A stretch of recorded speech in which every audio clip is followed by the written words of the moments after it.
સમાચાર મોરબીમાંથી મળી રહ્યા છે કે જ્યાં નકલી ડીવાયએસપીની ઓળખ આપીને વેપારી સાથે છેતરપિંડી કરવામાં આવી છે। સમગ્ર મામલે વિસ્તારથી વાત કરીએ કે જ્યાં નકલી ડીવાયએસપીની ઓળખ આપી વેપારી સાથે છેતરપિંડી થઈ। એસએમસીના તત્કાલીન ડીવાયએસપીના નામે ધમકી આપી પૈસા પડાવ્યા। વેપારીને ડરાવી ધમકાવીને 30,000 પડાવ્યા હોવાની ફરિયાદ છે। કુલ 3 લોકો સામે વેપારીએ ગુનો નોંધાવ્યો છે। પોલીસે ત્રણેય આરોપીની તપાસ હાથ ધરી છે।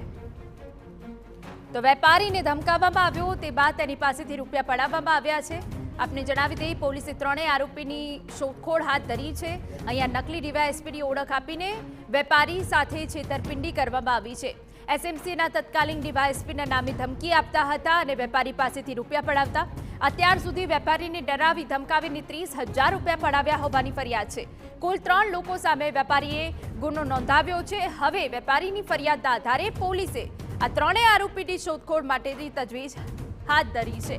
અમારા સંવાદદાતા ભાસ્કર જોશી વધુ વિગતે વાત કરવા જોડાયા છે। ભાસ્કર, શું વિગત?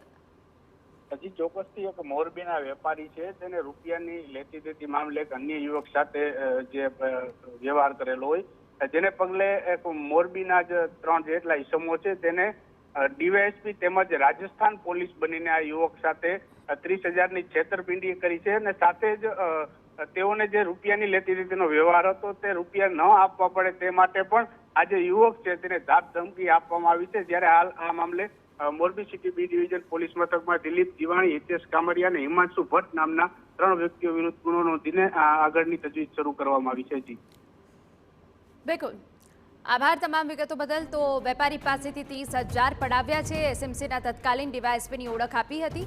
પોલીસે હવે આરોપી સામે ગુનો દાખલ કરી શોધખોળ હાથ ધરી છે।